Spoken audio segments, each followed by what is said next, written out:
한국직업방송과 연합뉴스TV가 함께 만드는 취업 전문 뉴스, 투데이 고용플러스입니다. 대내외 불확실성으로 좀처럼 채용 공고를 내지 않고 있던 대기업들이 공개 채용 일정을 속속 공개하고 있습니다.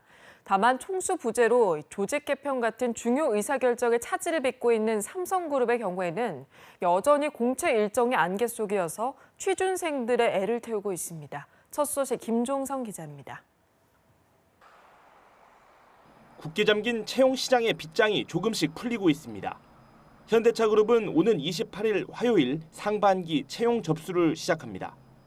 2주 동안 접수를 거쳐 4월 초 인적성 검사를, 5월 초에 면접 전형을 거쳐 6월 말 합격자 발표를 할 계획입니다. LG그룹도 다음 달 2일 주요 계열사의 상반기 대졸 신입 공채를 시작합니다. 지원자들은 LG그룹 통합 채용 포털 사이트를 통해 계열사 3곳에 중복 지원할 수 있습니다. 4월 중 실시되는 인적성 검사는 서류 중복 합격 여부와 관계없이 한 번만 보면 됩니다. 최종 합격자는 1, 2차 직무 면접을 거쳐 6월쯤 나올 전망입니다. SK그룹은 이르면 다음 달 중순 채용 공고를 낼 것으로 알려졌습니다. 채용 규모가 가장 큰 삼성은 아직 공채 계획을 내놓지 않고 있습니다. 다만 삼성 인사팀에서 서울 지역 복수의 학교 시설에 인적성 평가 장소 활용 여부를 문의한 것으로 알려져 조만간 공채 일정이 발표될 것이란 예상이 나오고 있습니다. 취업 빗장이 풀리더라도 바늘구멍을 통과하는 취업 준비생은 많지 않을 것으로 보입니다. 지난해 동기간 대비 대략 8.8% 정도 감소될 것으로 전망이 되고 있습니다. 특히 구조조정 한파에 휩싸인 조선과 해운 등의 업종은 상반기에 사실상 신규 채용을 하지 않을 것이란 전망이 나옵니다. 연합뉴스TV 김종성입니다. 정부가 일자리 창출에 동참하는 차원에서 국가공무원 정원 증원 계획을 앞당기기로 했습니다. 행정자치부는 21일 공무회의에서 국가공무원 증가 정원 가운데 2,194명을 1분기에 조기 반영하는 안이 의결됐다고 밝혔습니다. 지난해 1분기에는 전체 증가 정원의 32.4%를 반영했지만 올해는 64.8%를 1분기에 반영합니다. 행자부는 시설과 장비의 도입 시기에 맞춰야 하는 인력이나 분기별 안배가 필요한 경찰을 제외하고 조기 반영해서 공공부문의 일자리 조기 창출에 도움이 될 것이라고 말했습니다. 제주도를 찾는 중국인 관광객 유커의 영향으로 서비스업이 호황을 누리면서 취직하는 사람이 많았습니다. 고용률에 있어서 1위를 차지했는데요. 이와는 반대로 미군이 이전하거나 구조조정이 진행되는 지역에서는 고용률이 떨어지고 실업률이 올라갔습니다. 박진영 기자의 보도입니다. 취업난이 심각한 시기에 10명 중 7명이 취업을 한 도시, 통계상으로 제주도 서귀포시가 해당됩니다. 지난해 하반기 서귀포시의 고용률은 72.4%를 기록했고 제주시 역시 67%로 높았습니다. 중국 관광객의 영향으로 서비스 관련 산업 고용이 증가한 탓으로 풀이됩니다. 하지만 제주시의 경우 임시 일용 근로자 비중이 25.6%로 임금 근로자 4명 중 1명은 고용이 불안한 상태로 나타났습니다. 취업한 사람의 비율이 가장 낮은 곳은 경기도 동두천시로 51.5%를 기록했고 경기 과천시와 전라북도 전주시가 뒤를 이었습니다.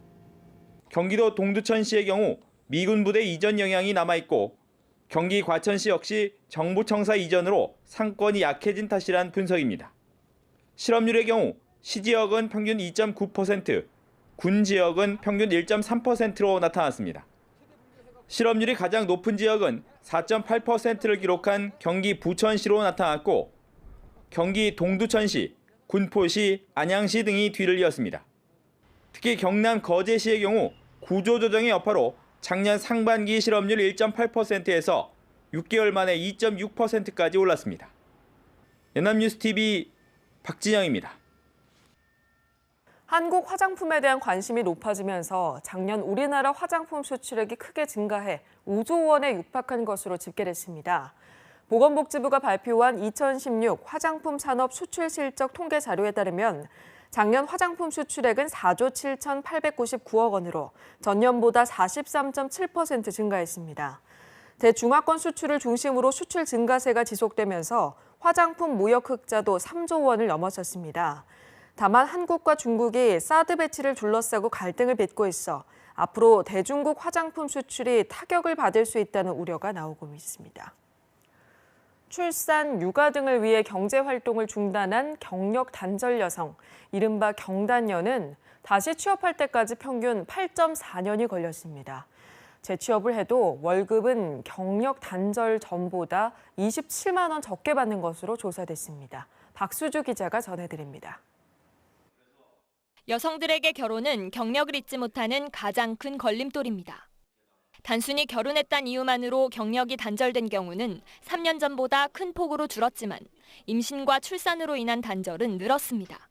특히 가족을 돌보느라 단절된 비중이 3배 이상 늘어 경력 단절을 막으려면 자녀 양육뿐 아니라 가족에 대한 돌봄 지원도 강화할 필요가 있는 것으로 나타났습니다.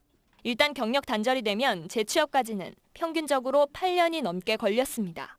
재취업 일자리로는 시간제 일자리를 택한 경우가 전보다 2배 정도 늘었고 경력 단절 이전과 비교하면 5배 정도 많아진 것으로 나타났습니다. 경력 단절에 따른 임금 격차도 더 벌어졌습니다. 재취업 이후 월 평균 임금은 경력 단절 이전보다 27만 원 정도 줄었고 경력 단절을 겪은 여성들은 그렇지 않은 여성보다 월 평균 76만 원을 더 적게 버는 것으로 조사됐습니다. 향후 일을 하기 원하는 미취업 여성 10명 중 6명은 시간제 일자리를 선호했습니다. 육아나 자녀 교육, 가사 등 때문인데 일자리 선택 기준으로는 적성과 능력을 가장 중요하게 생각한다고 답해 눈길을 끌었습니다. 이들은 모두 믿고 맡길 수 있는 보육시설이 확충되고 연령차별과 장기간 근로문화 등이 개선돼야 경력 단절을 막을 수 있다고 답했습니다. 연합뉴스TV 박수주입니다.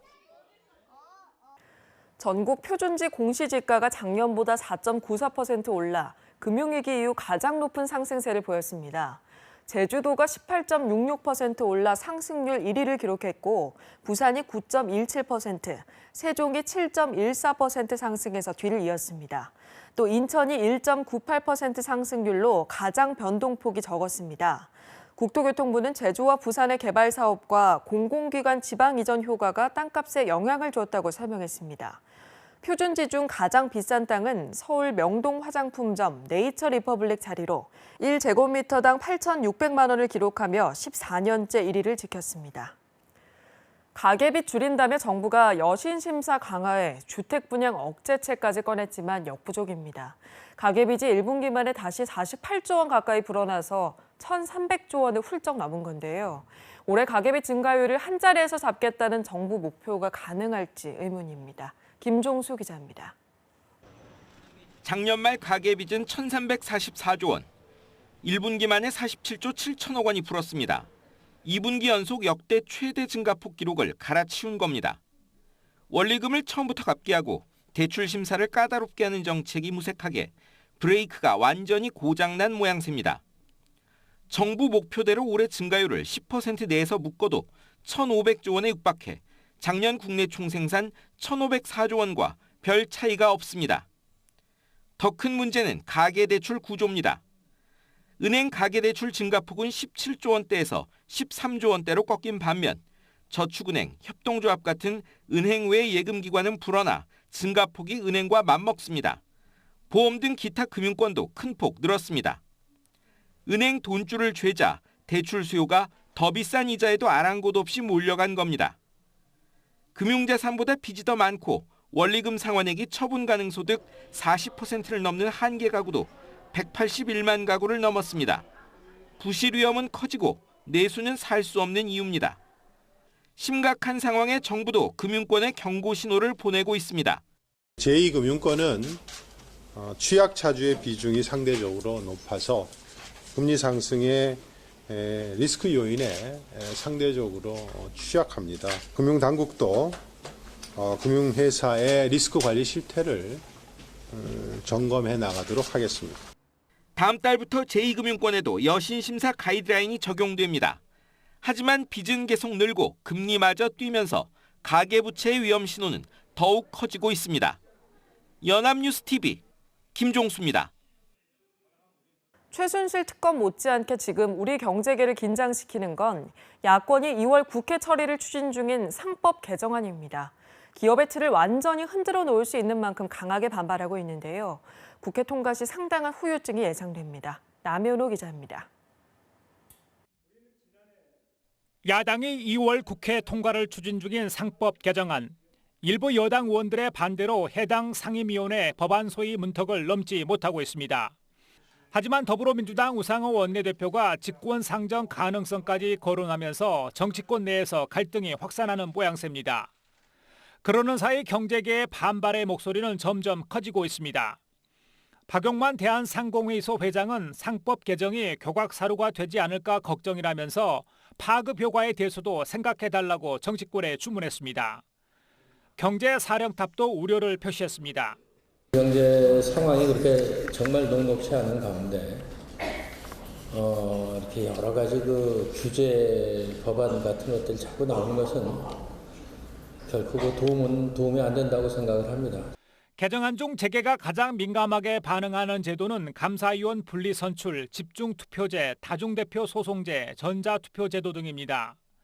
재계는 적대적 인수합병에 노출될 것을 우려하고 있습니다.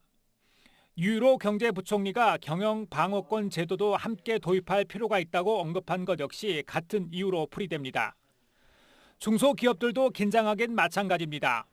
한국중견기업연합회 등은 재벌 개혁을 명분으로 발의한 개정안이 중소, 중견기업을 규제하는 법안이 된다며 더 신중한 논의가 필요하다고 주장했습니다. 최순실 게이트로 반재벌 여론이 확산하는 가운데 상법 개정안의 2월 국회 통과 여부가 주목됩니다. 연합뉴스TV 남현호입니다.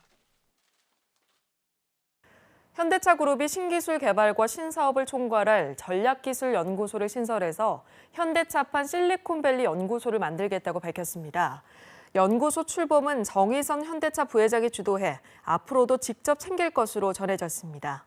전략기술연구소는 기술기획 전략가, 선행기술 엔지니어, 사업화 전문가 등으로 구성돼 의왕연구소에서 운영을 시작하며 앞으로 조직 규모가 수백 명까지 확대될 전망입니다. 연구소는 특히 산업 대변혁 시대의 도래에 맞춰 정보통신과 인공지능, 신소재 에너지, 로보틱스, 공유경제 등 미래 혁신 분야를 집중 연구할 계획입니다. 지난해 세계 대국으로 불린 인공지능 알파고와 이세돌 구단의 바둑 대결에 이어서 이번에는 번역 대결이 펼쳐졌습니다. 바둑 대결에서는 알파고의 승리였지만 번역만큼은 인간이 한 수위였습니다. 한지희 기자가 그 현장에 다녀왔습니다. 출제 지문을 받아든 5년차 이상 전문 번역사 4명 사이에 긴장감이 감돕니다. 문학과 비문학으로 나뉜 영어 지문 2개는 한국어로, 나머지 2개의 한국어 지문은 영어로 제한 시간 50분 안에 재빨리 번역합니다. 속도를 무기로 한 구글, 네이버 시스트란 등 IT 기업 3곳의 인공지능 번역기는 제한 시간 10분이 무색하게 클릭 한 번으로 모든 문제를 풀어냈습니다. 우선 속도는 인공지능의 완승이고요. 근데 정교한 번역은 그래도 아직은 인간이 좀 잘하지 않나 그런 생각이 듭니다. 예상대로 사람과 인공지능의 번역 대결은 사람의 승리였습니다.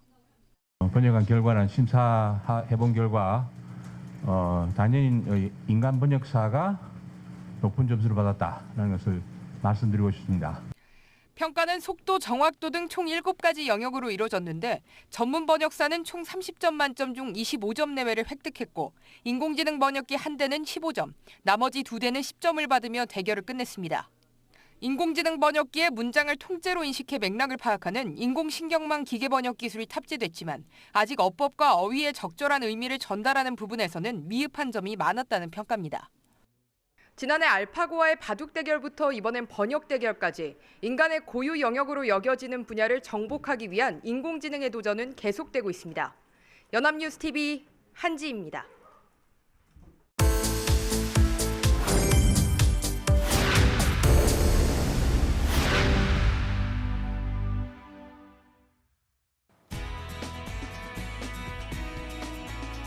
네, 오늘 투데이 고용플러스에서는 4차 산업혁명 시대를 맞아서 전문가와 함께 우리나라 직업교육이 나아갈 방향에 대해서 이야기 나누는 시간 마련해봤습니다. 네, 이 자리에는 한국고등직업교육혁신운동본부장 최용섭 본부장님 나와주셨습니다. 안녕하세요. 네. 예, 안녕하십니까. 한국고등직업교육혁신운동본부 본부장 광주보건대학교 최용섭 교수입니다. 네, 반갑습니다. 요즘 굉장히 바쁘시다고 들었습니다. 20일에 4차 산업혁명 시대 인재 양성, 고등직업 교육에서 길을 찾다라는 포럼이 열렸는데요. 어떤 취지로 열린 행사였나요? 네, 4차 산업혁명 시기에 인재 양성을 어떻게 할 것인가, 특히 고등직업 교육기관이 앞으로 어떤 모습으로 변화되고 그리고 이를 위한 정책 과제는 무엇인가를 논의하기 위해서 마련된 자리입니다. 지금 4차 산업혁명이 화두가 되고 있는데요. 네. 이미 사회 전반에 걸쳐서 전대미문의 급격한 변화가 이루어질 것으로 예견되고 있습니다. 네. 그래서 기대감보다는 두려움이 있는 것도 사실입니다마는 산업 구조와 고용 구조에서 큰 변화가 예상되는 시점에서 교육, 특히 고등 직업 교육 차원에서 어떤 준비가 필요하고 앞으로 우리가 어떤 노력을 기울여야 할 것인지를 고민하는 자리였습니다. 네, 고등교육기관의 인재 양성 기능을 강조하는 자리였다 이렇게 볼 수 있겠는데요. 인재 양성 기관으로서 현재 전문대학이 어떤 역할을 하고 있는지 설명을 해주시죠. 예, 전문대학은 고등교육법에 명시되어 있듯이 전문 직업인을 양성하기 위해서 설립된 우리나라의 대표적인 고등직업교육기관입니다. 네.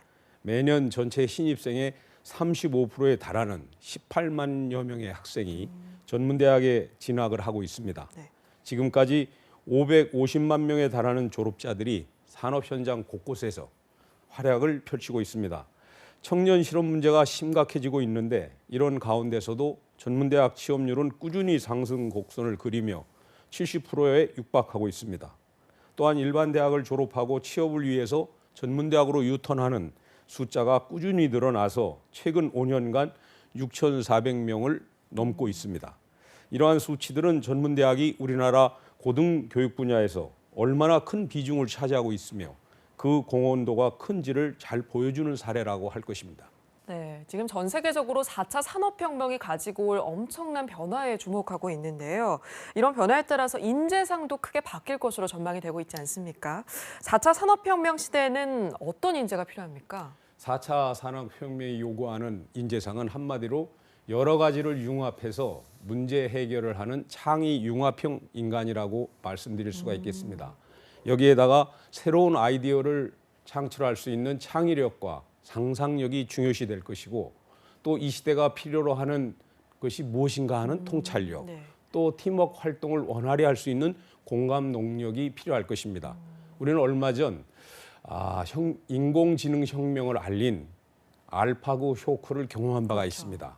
인공지능과 스마트 기술의 발전, 그리고 사물 인터넷과 빅데이터를 활용한 인공지능 로봇 기술의 발전은 우리 생활에 많은 편리를 줌과 동시에 또 좋은 일자리를 대체할지도 모른다는 우려를 낳고 있습니다.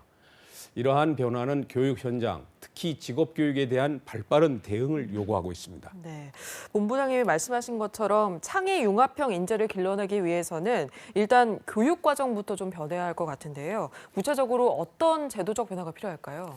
예, 직업교육제도에 많은 변화가 있어야 합니다. 네. 이번 포럼에서도 많은 분들이 공감했듯이 직업교육 전반에 대한 정부의 정책이 획기적으로 변화해야 합니다. 직업교육을 일반 교육과 대등한 반열로 올려놔야 됩니다. 우리는 아젠다 2017에서 4차 산업혁명의 도래와 저출산 고령화로 촉발되는 산업구조 변화에 대응해서 고등직업교육을 어떻게 변화시켜야 할 것인가와 관련해서 4가지 정책적인 제안을 한 바가 있습니다. 네. 그 첫 번째가 고등교육기관을 학술 중심 교육대학과 직업교육대학의 투트랙 체제로 개편할 것과 고등직업교육 육성법을 제정해서 고등직업교육을 진흥하자는 제안을 했습니다. 네. 또 정부 각 부서에 혼재되어 있는 고등직업교육기관을 좀 통합적으로 운영하기 위해서 일원화된 거버넌스 체제를 확립할 것을 제안하고 있습니다. 네. 그리고 고등직업교육의 안정적인 그런 발전을 위해서 고등교육재정교부금법을 제정할 것을 제안한 바 있습니다. 이 4가지 요구사항은 고등 단계에서의 직업교육을 활성화시키기 위해서 가장 절실한 과제라고 생각합니다. 네, 4차 산업혁명 시대 인재 양성을 위해서 제도 개선이 돼야 될 부분을 지적해 주셨는데요. 앞으로 또 그럼 어떤 노력을 해서 4차 산업혁명 시대에 맞는 인재를 만들 계획이십니까? 예, 지금의 고등교육 시스템은 여러 부분에서 문제를 안고 있습니다. 네. 특히 고등 단계에서의 직업 교육 체제는 혼돈과 무질서 그리고 과잉과 중복으로 특징될 수 있습니다. 한마디로 정상적인 교육의 틀로서는 그 효용성과 기능성을 다 했다고 봅니다. 우리가 생각지도 못한 속도와 범위로 4차 산업혁명기를 맞이해서 교육이 제대로 그 기능을 수행하기 위해서는 거기에 필요한 법과 제도가 개혁돼야 됩니다. 네. 우리 고등직업교육혁신운동본부는 이러한 개혁을 위해서 최선의 노력을 다할 것을 다짐합니다. 네, 알겠습니다. 네, 지금까지 한국고등직업교육혁신운동본부 최용석 본부장님과 함께했습니다. 오늘 말씀 고맙습니다. 네, 감사합니다. 네, 이상으로 투데이 고용플러스 마치겠습니다. 함께해 주신 여러분 고맙습니다.